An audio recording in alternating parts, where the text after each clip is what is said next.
So hello and welcome to Gerety Talks. My name is Lucia Ongai and I am the co-founder of Gerety Awards. Just like the award, this series will put in the spotlight some of the industry's true change makers with the aim to drive progress within the industry in a global scale. Today we have three very special guests all the way from the US. Bernice Chao, creative director at RGA. She believes in the power of using creativity for good and has worked for clients in a broad range of industries like Google, Airbnb, Nissan, and HBO. She's been listed on Think LA's Top Women of Color in Advertising. She's a teacher and mentor and donates her time to several nonprofit projects like Ted Culver City, Green World Campaign, and Lightbringer Project. And she is part of the Gerety Executive Jury for this year in the US. Welcome, Bernice. Thanks for joining us. Then we have Melissa Ditson, who joined MRM in 2019 as Chief Creative Officer of the US West Office to define the creative vision and deliver creative excellence for their clients like Cisco, Microsoft, Panasonic, Verizon, and many more. Her award-winning career has spanned 20 years leading agencies and building diverse creative teams in London and New York. She was shortlisted for the Drum Creative Women of the Year in 2017 and named one of Marcom's Magnificent Women in 2019. And she was Gerety Jury in 2019. Welcome, Melissa. Thanks for joining us. Just the same as our last guest, Bianca Guimaraes, who was also part of our jury in 2019, who joined Mischief No Fixed Address last July as Executive Creative Director and founding partner, and in the space of just a few months made global noise with prominent campaigns. She's behind Emmy-winning creative work like Back to School Essentials by Sandy Hook Promise. She was named Business Insider's 30 Most Creative People in Advertising Under 30 in 2012, 2015, and 2016. Shots Magazine selected her for their inaugural list of rising stars, and that week included her among its Creative 100. So welcome, everybody, and thanks for joining us for this Gerety talk about American creativity. So we will go with the first question. Do you think there are certain characteristics that make American advertising different to others? Is there something specific and immediately recognizable in campaigns from the USA? Who would like to start? I can start. Okay. I haven't worked internationally, but just kind of seeing from the outside, I feel like they're a lot more risk-taking and storytelling. I remember when I was working on like the PlayStation Sony launch, I remember seeing a lot of the European work that was happening at the same time. And I kept going, wow, look how like cool and exciting and different that is. And I felt like the stuff we did was probably a little safer. Like we're like, we can't go that crazy. We can't go that sexy. I remember we had a lot more limitations. So that's, for me, that's kind of the big difference. I relate to that. I'm from Brazil and I worked there a little bit for a couple of years in the beginning of my career. So it's, I remember having the same impressions, and then just mostly from today, from seeing like work from there and seeing like, oh, we can never get away with this, you know, like here in the US, or like the rules seem to be a little different when it comes to also like you see some, you know, using big names or like characters and stuff, and you're like, wait, how did they paid for the, you know, royalties of this? And it's like, oh, maybe they had like, it's just different there or something. Yeah, I agree. Having worked in London and New York, and yeah, I think the market's so much bigger in the US, right? So the stakes are higher, the media budgets are bigger. So I think, yeah, taking a small risk has a much bigger impact. So I definitely agree. And was it very different for you, Melissa, between the UK and working in the US? Yeah, absolutely. I think our clients, because I was recently back in London working with clients like Lidl, Burger King. Lidl's like a challenger brand in the UK. Their big rivals Aldi, which is in the US, so you might have heard them. But yeah, they were always looking to take risks, whereas I don't hear that as much from clients here. It's not like, what can we do that's really going to try and break the category, or get people talking. I mean, brands want people talking, but how do you do it in a safer, more controlled way? I think is typically the conversation with clients here in the US. Okay. And what is your favorite American campaign? Your all-time favorite American campaign? That's a tough question. I have so many. I have so many. I mean, for me, it's typically not ads, like traditional TV ads that I remember. Like I love, and the things that stick with me and come to mind are things that brands do. So brand acts. I think some of my top hits are Fearless Girl. I just think is such a powerful brand statement, and it just the way that it affected people and the impact that it had on culture is just so huge. And there are many more from years gone, but I'll let the other ladies chime in. I had a student today, last week, talk to me about how she was trying to go from screenwriting or maybe advertising, and for some reason advertising just didn't sit well with her. And one of the campaigns that I really like is the Real Beauty campaign by Dove, because it is like a brand took action, right? This is something that, for a lot of us, we're like, oh yeah, why does advertising women have to look one way, right? One age, one size, one color, right? And this is a real brand that took like a huge action on that. And I think subsequently, a lot of other brands had to then step up and be like, hey, we're about this too. But it's just so nice that and then I also love that, two, amazing female creatives also worked on that too. It just shows that having different points of view in advertising makes such a difference. So that's one of my favorites. I also feel like the Dove Real Beauty sketches, like they kind of like kicked off this new trend in advertising of doing those kinds of like stunty ideas, or like a lot of like after that there were a lot of different shades of that same format of ideas. It's very cool to see ideas like that change the way people start thinking about advertising. I like that too. Yeah, it's a very tricky question. I feel like there's I think about campaigns that actually have been making a brand famous for like years, and they keep like doing amazing stuff like over and over and over. And it's like Snickers, with the "You're not you when you're hungry," and you see like it's like how do they keep doing like another building on that same platform, the same campaign, and keep doing like amazing stuff, like being the Hunger Rhythm, which is like they're not just doing the funny TV spot that you eat the bar and now you're like yourself again. It's like they're just always finding new ways to deliver on that same brand platform, which is amazing. And the same goes to I feel like the same applies to Labreeze, like with the I think it's been like 4 or 5 years that we keep seeing like their new campaign, and it's better than the previous one, or as good as the previous one. So it's it's pretty cool when that happens. Sometimes you see one campaign from a brand and it's like, oh, that was pretty cool and very interesting, and then like some other stuff is sort of doesn't get that much attention. But with these brands that I mentioned, it just feels like it's always kind of like getting attention and getting recognition, which is cool.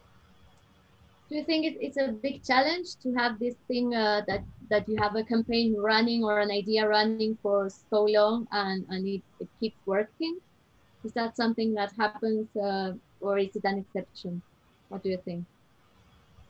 I think it's a pretty big challenge just to like it's I worked at BBO on Snickers before, and it's like when you get one of those briefs, you're like, oh man, they already did everything, and the bar is so high. So I feel like same with like other brands like Old Spice. So you could sometimes it's more interesting to, or it's easier to do something like breakthrough and amazing for a brand that hasn't done it before than a brand that like keeps doing. So I think it's very challenging, creatively speaking. Okay.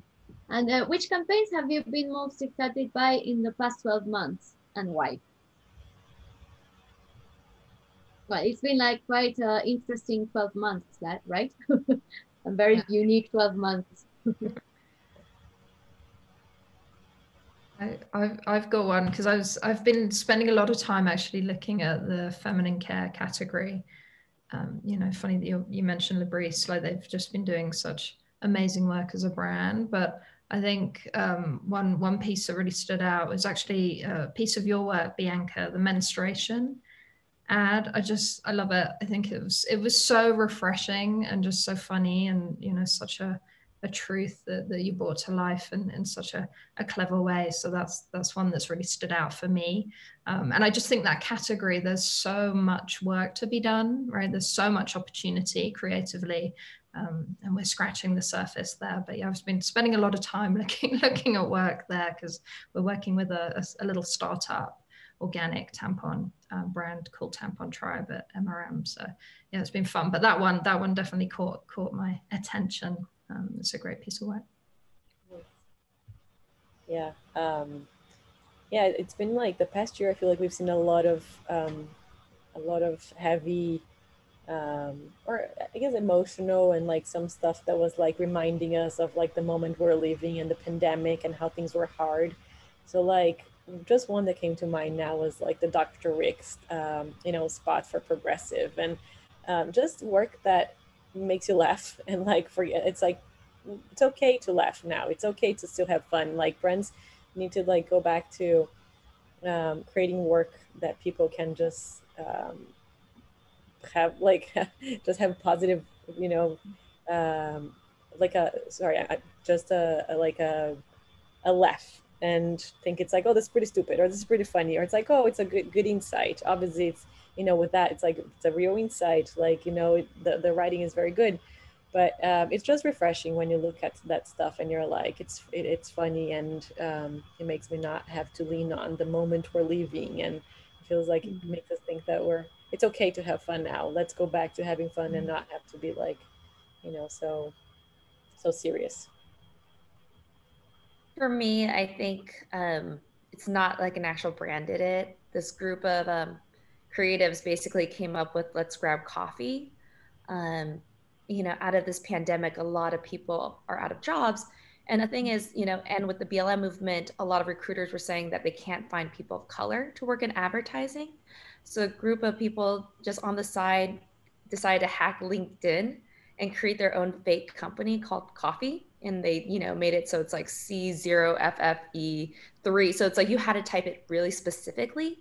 So then when recruiters search coffee, they're going to get like a list of people that work for this company, you know, that are different. And I've seen so many students actually have a lot of success with this. And it's just so interesting that just like, you know, everyday people can make such a big difference in the industry with just like, you know, something that we already use. I just thought it was so clever that it was a hack of an existing platform. And I've actually had a lot of juniors or, you know, students reach out to me just to talk to people that, you know, are different, you know. I think I've never had a mentor that was a person of color that was a female.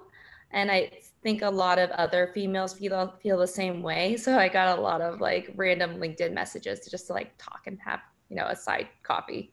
So I thought that was a really cool, you know, piece that kind of came out of a need. Yeah. That reminded me of it's similar. It's not like from the past year, but I think Mother did the maternity pause, or if I forget exactly like what was the name of it, but instead of looking weird that women were maybe like, you know, out of a job for like a year if they choose to actually like, you know, take time, or 2 years, you know, and people might think like, you know, that's a weird thing. I don't want to hire someone that like, why would they were out of job, and you could actually put that instead on your LinkedIn, which is another cool like hack that was pretty well done. And Bernice, talking about students, we're mentioning students. I read, among other things, you're a teacher and lecturer. So what do you think are the most important skills someone that works in advertising needs to develop today?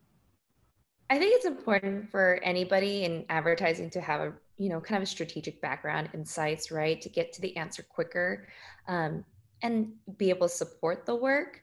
So like 3 years ago, I was on a panel for Think LA and I met the code director for LMU M School. And at that point, their advertising program was just strategy.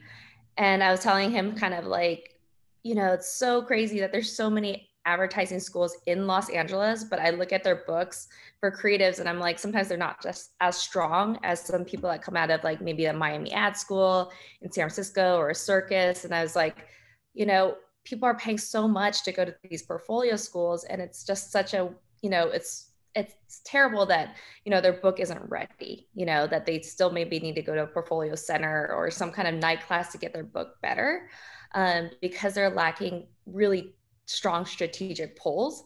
And so we talked about kind of creating a creative department to back his strategy department. So last year, they actually doubled the program, and instead of having 25 students enter for just strategy, they actually had 50 students enter, 25 for creative and 25 for strategy. And so now I actually teach that capstone course. So their seniors actually have a, you know, a really strong understanding of creative, and to go look through their portfolio again and just kind of support it better, as well as work with strategy students in a small team. So they're in teams of 4, and they're actually competing for the FE's collegiate right now. And they're so bright that I think, you know, we actually have a really good chance. So for me, it's getting to that strategy insight, learning to figure out how to research, find the data, find all that stuff for yourself, not waiting for other people on your team or not waiting for your client to give that to you. Great. And you're also involved in TED. Can you tell us about that and how it relates to your advertising career?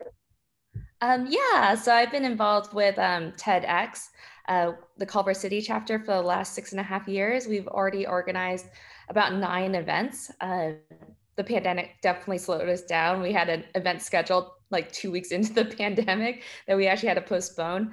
But yeah, I started as a huge fan of TED Talks, you know, so many people are.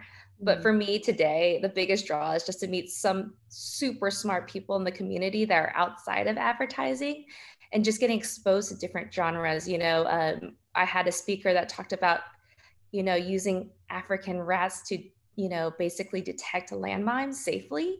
You know, him creating that technology all by himself, or an artist that, you know, actually like goes to the border and actually gives new clothes in exchange for their old clothes. Like he'll give you like a 2-for-1 just so you can use it for art to then raise awareness about what they have to go through. So it's like you're getting all these really interesting perspectives that I think sometimes when you're in advertising so much, you're kind of just in one headspace. It's really nice to kind of hear different points of view. Great. And Melissa, I read in your bio, you also love to make time for student portfolio reviews. So the same question I made to Bernice, what do you think are the most important skills someone that works in advertising needs to develop today? Yeah, I think it's so tough. And I mean, you know, studying creativity, if you're studying your craft, whether it's writing or design or art direction, like you have to be an expert there. But then when you come into the industry, you have to, I think it's so important to learn all the different sides of the business. So, you know, for example, MRM, we have, you know, we've got UX as part of creative. You've got media, which is such a big piece, like the data, right? Like you have to understand strategy, to your point, Bernice, is such a big part of creativity. So yeah, quickly becoming an expert or learning as much as you can about all of the different disciplines that you know, make great work, because without that, you really can't deliver on, you know, work that's going to be successful in today's age. So yeah, it's tough these days coming in to the industry, but I think, you know, just having that appetite and the curiosity to learn and just be open to absorbing it all. And you helped launch a global movement to demand attention for girls' education with Michelle Obama's initiative, Let Girls Learn. Can you tell us about how the campaign 62 Million Girls was conceived? Yes, yeah, that was an emotional journey for sure, and it happened very quickly. It's not often you get a call from the White House to help raise awareness for, you know, the First Lady is one of her passions, and it was tough. Like when we got that call and the brief, you know, girls' education really wasn't it wasn't on the map. I know that sounds awful, but it was really seen as a soft issue. I just remember, you know, doing my initial research and getting so emotional, like sobbing, you know, watching these videos and learning about the lack of education and access to education and the impact. And it was tough because we had to raise awareness of such a big problem, but also part of part of Michelle Obama's brief was, how do you make kids in America realize how important their education is, and what they have access to, and how lucky they are, so raising awareness of this really big problem, but also making it, inspiring people to learn about it and understand it, and then share that and participate. So it's that was an amazing journey. It was a great piece of work to be involved in. Are you still in touch with the ex-first lady? But no. Oh. no. It was pretty impressive though. I remember like the moment we were on the press conference, the White House was holding a press conference to brief everyone that was going to be helping to promote this. And I mean, there were hundreds, thousands of people on this. And I was like, oh, wow, this is big. Like, like this is huge, having, creating a platform for one of her initiatives. And it was, it's tough because she had campaigns that had been out previously that just hadn't had, gotten the traction that this one, this idea did. So it was pretty special to be a part of that.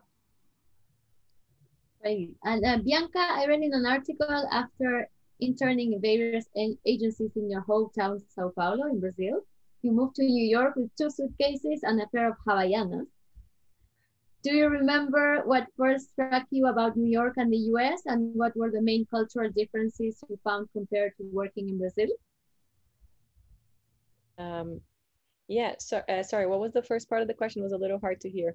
That you were interning in various agencies in your hometown, and you arrived in New York. And do you remember what first struck you about New York and the US, and what are the differences?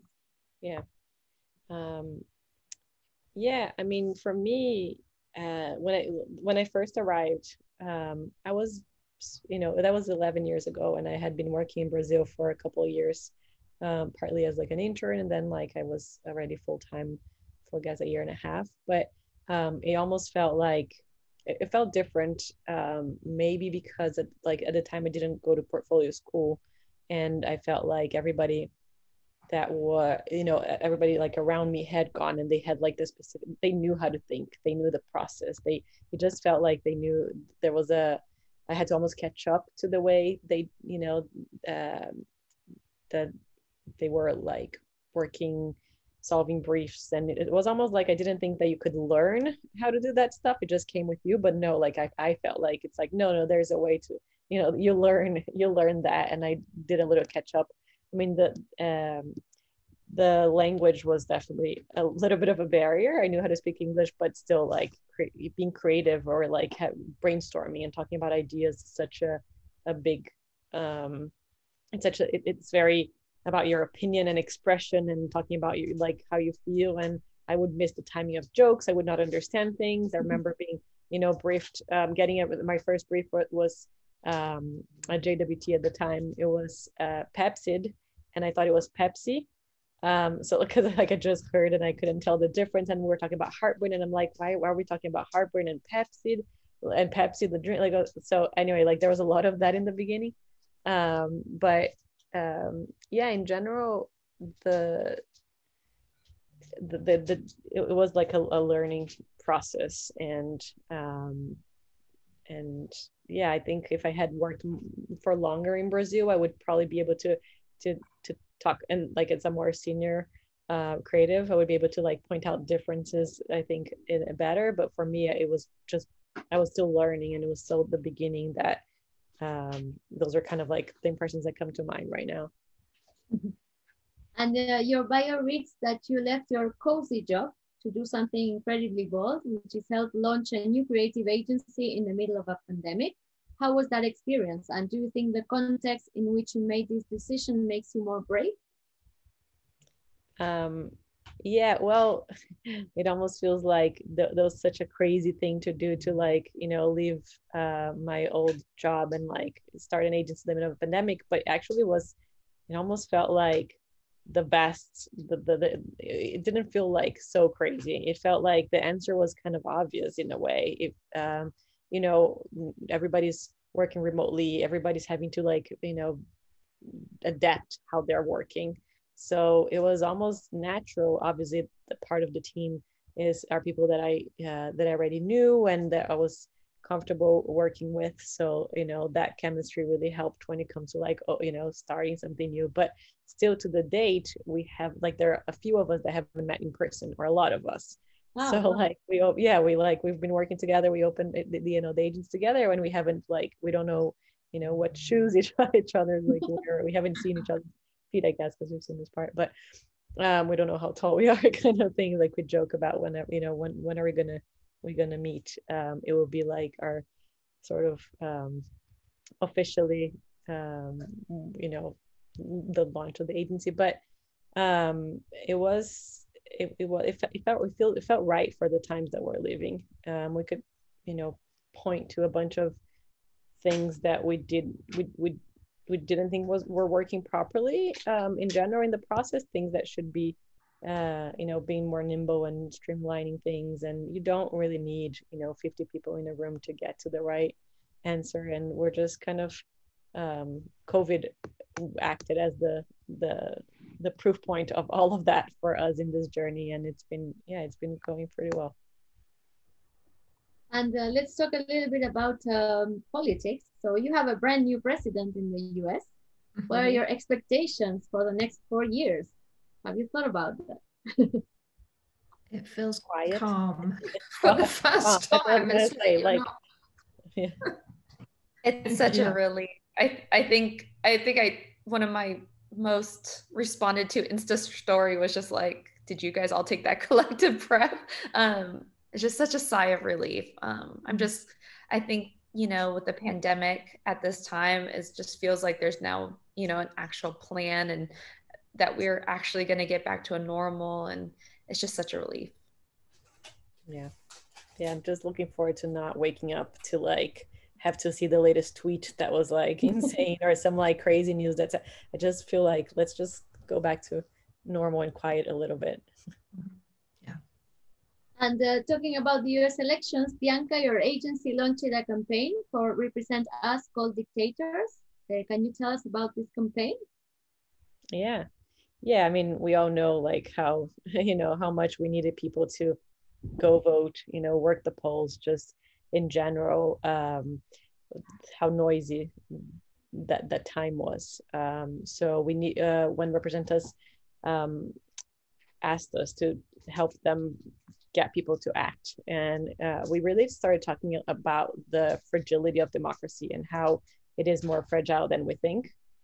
We think it's already like established and we have democracy and that's it, but it's not really like that. And if, you know, what we were doing basically, which was not much, was putting it in jeopardy. And we wanted to show people and like shake them out of complacency and make sure that they know that if you don't do anything, you might, you know, become, you know, we might lose democracy and you might become some other country. And that's kind of the approach that we took, of viewing it from the outside in and almost using that reverse psychology of like, just keep doing what you're doing, which is nothing, and we'll be good, to make people be like, what? Like, no, I'm gonna do something, like I'm gonna go vote, and then you know, I'm gonna take ownership.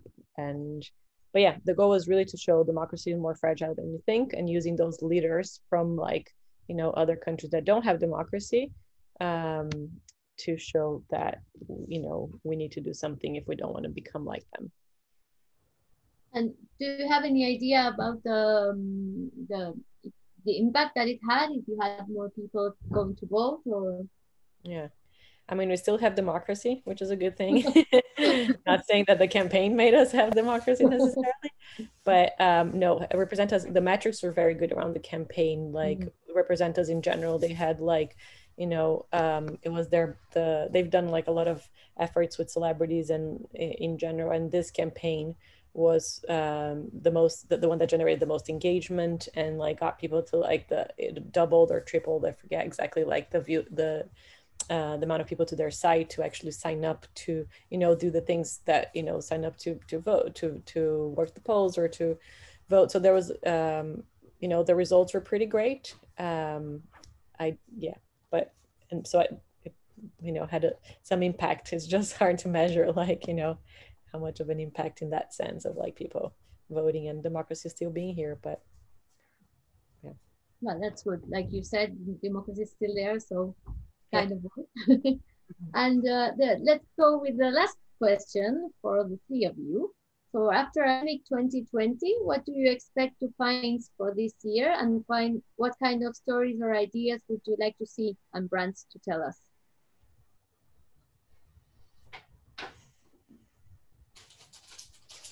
It's a big question. Yeah. I think something you said earlier, Melissa, I hope there's more humor, you know, I hope there's more levity. I know there's going to be a wave of, you know, probably healing stories and, you know, that, but it'll be just nice to kind of get back to a place where we can all smile. I think will be really great to see. Yeah, I mean, I think that it's amazing to see, you know, it hasn't stopped. I think, you know, Bianca, you were saying there was a lot of, you know, the COVID work, right? That was all about the moment. And, you know, I think the industry quickly got back to just doing work that feels normal and funny and, you know, doing what we do, right? So, yeah, I just think it'll be interesting. I think the landscape, the agency landscape's changing. So it'll be interesting to see what shakes out of that and the work that comes out of this, you know, once we do get back into the office and are able to collaborate again in real life and meet our new teams, to your point, Bianca. Yeah. Yeah, absolutely. I agree. I think in general, just hopefully brands, you know, or we have the right to keep being fun, like you're saying, or doing things that are fun and don't get so like scrutinized and like, you know, they don't feel like they're under the microscope, because now it feels like anything that you do, you know, there's like people find an angle to kind of criticize or to see why it wasn't right. And I think it kind of reflects a little bit the moment, like how, you know, the anxiety and how the moment that we're living. But yeah, I think hopefully we just go back to like just thinking something is stupid and fun, or really like, or still like emotional, you know, heartwarming, whatever the feelings are, but just without like so much of like being worried about everything being under a microscope and being criticized. And, you know, that what we were seeing with like a lot of work that was out this year. Well, I hope you're right, and that we get to see many funny and amazing campaigns this year as well. So thank you very much for the three of you to joining us for the Gerety Talks about American creativity, and for telling us your insights and your opinions. And hope you have a great year, and thank you very much. Thanks for having me. Thank you. Yeah. Bye.